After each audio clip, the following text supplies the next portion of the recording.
Welcome back to the Team to Be Miami Heat podcast, your one-stop shop for daily Miami Heat content. My name is Amir.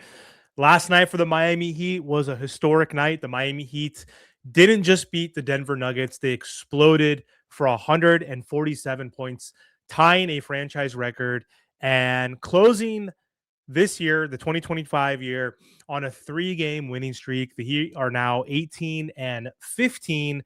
They're sixth in the Eastern Conference. And we're going to break down who played well tonight and how the Miami Heat were finally able to beat the Denver Nuggets. And the offense obviously was clicking at a level we haven't seen from this team in a long time. And the Miami Heat were bad. They were on a 6-game losing streak. They lost 8 out of their last 9 games before this 3-game winning streak. But last night against the Nuggets, the Heat scored 47 points in the third quarter alone, taking control and never looking back again. And this was a huge victory for the Miami Heat. And again, it wasn't just a win, it was a statement.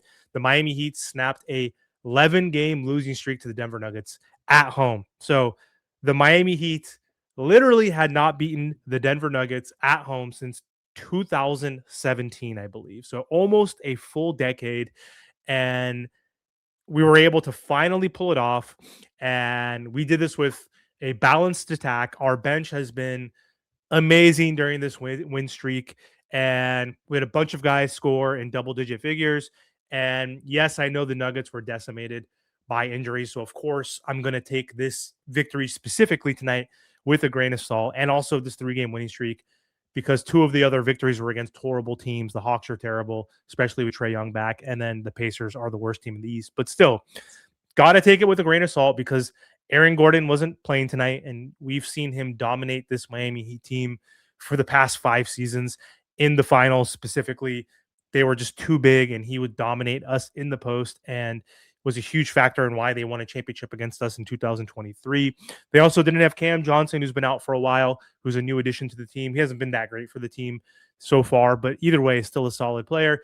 And no Christian Braun, another guy who has just been amazing for this team as an ultimate role player and someone who's been demolishing the Miami Heat every time they've played. So that was huge. And then, of course, the biggest story of the night for the Denver Nuggets was the Joker getting injured literally on the last play of the game before halftime. His own teammate stepped on his foot basically and fell into his knee, and Joker hyperextended his knee, and he's now going to be out for 4 weeks. So luckily, it wasn't a season-ending injury for him, and he should be out just for a month.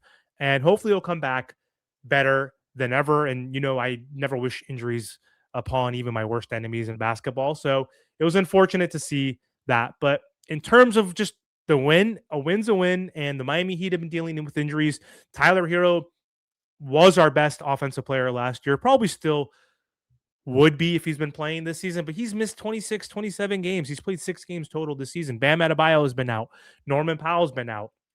We've had other injuries with Pella Larson, and other folks have been in and out of this lineup. So injuries happen. So either way, one of the biggest stories, though, for the Miami Heat wasn't just their total points and that third quarter 3-point fest, which was amazing to see. The Miami Heat were dominating from 3, but the Miami Heat bench seems to be back right now, which is amazing because this Miami Heat team's bench was electric last night.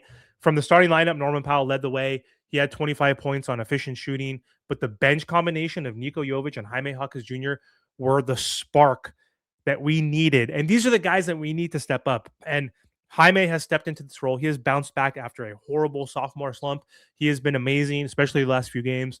And Nikola Jovic has had a up and down season. He's been in and out of the lineup due to injuries, also just through DNPs, and he's been terrible. Quite frankly, Nico has taken that step back, but in these past 3 games, he has been playing consistent and confident, and that's what we need from Nico, especially after giving him that extension.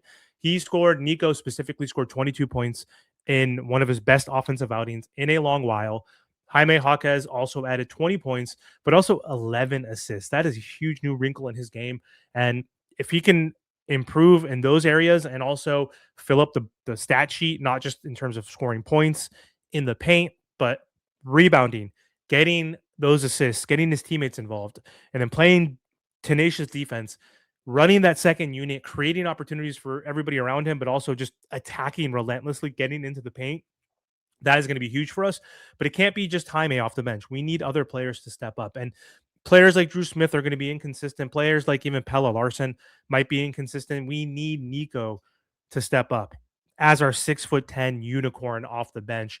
That duo last night combined for 42 points, giving Miami a huge boost while keeping the starters fresh and keeping the Nuggets on their heels. So whether it was Jovic knocking down threes or Jaime threading assists, the bench didn't just contribute. Like I mentioned, they dominated last night, and that is a huge reason why we were able to win this game in the second half.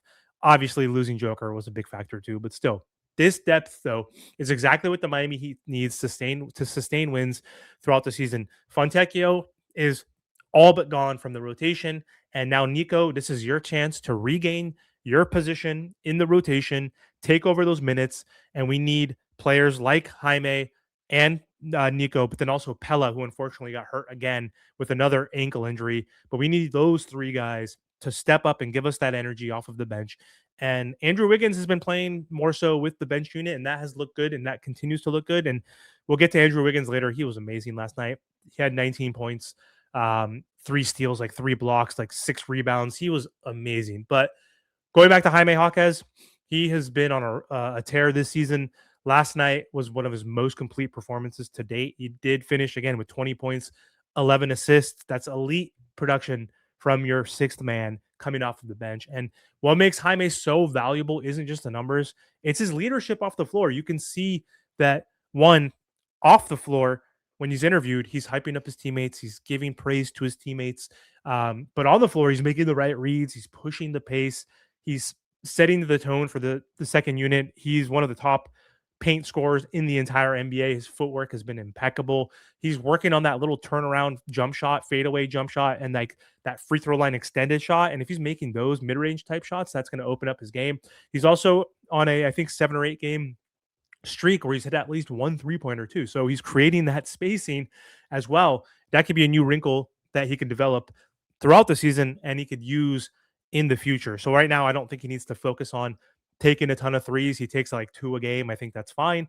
But he was huge last night, of course. And I'm excited to see this chemistry build from this team. And Niko Jovic was really exciting. I'm happy for him. He looks healthy. We talked about how the start of the season was up and down for Nico, but over the last 3 games, he's looked like a completely different player. And he's been playing very well, averaging 17 points, 6 rebounds, 5 assists, and shooting with confidence in this 3 game stretch. So last night against the Nuggets, he shot 5 for 8 from three. If he shoots 5 for 8 from three, we are going to win probably all of those games, honestly, unless everybody else sucks. But he is showing improved aggressiveness, assertiveness, and justifying what everybody hoped for and why he got that extension beginning this season. And if he can continue to build that confidence, stack up each game one by one, and continue to just contribute, if your 3 ball's not going in, if you're not shooting efficiently, who cares? Play good defense, get some rebounds, get some assists, just make the right decisions. And again, this wasn't a one-off. That's 3 games in a row for him. Norman Powell even commented that Miami's defense or offense looks so much different and better when Jovic is that aggressive. He tells him, you are 6'10", use your size. And he did. He's been scoring more in the paint, getting and one opportunities. And Norman Powell said, you can create for yourself, but you can also create for others, which is a huge asset on this Miami Heat. So for this stretch, if he continues it, again, he gives the Miami Heat a real second scoring option off of the bench behind Jaime. And that's how we can win these matchups is through depth, through bench scoring, and through injuries. When people get hurt, then we have guys like Nico, Jaime, Pella, whoever, Drew Smith that can come off the bench and step up and start potentially, but also just have a bigger, more defined role while players are injured. And you could step up and we can actually win. Last night was huge, 147 points, huge game for the Miami Heat. This tied their franchise record for points in a game. This is the 7th time they scored 140 plus in this season. And that is huge for this Miami Heat team. They are undefeated anytime they score 140 points per game. They shot, finally, they've been shooting like shit until this 3-game winning streak. They shot 54% from the field, nearly 48% from downtown. They shoot like that, they are going to be a tough team to beat. If their bench continues to play like they are, they're going to be a tough out. Miami also out-rebounded Denver, but again, take it with a grain of salt. the Joker was injured, missed the second half.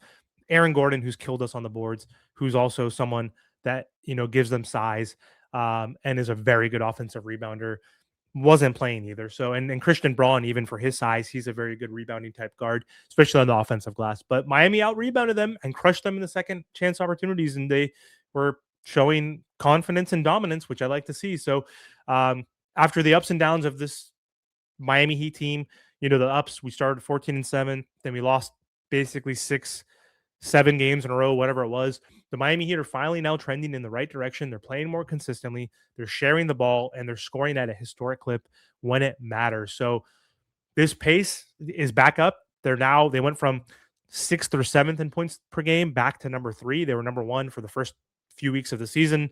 They fell down to the number 3 spot, but then most recently during this losing streak, they're like around 6th, 7th in scoring. Now they're back at number 3. They're the number 4 defense in the NBA.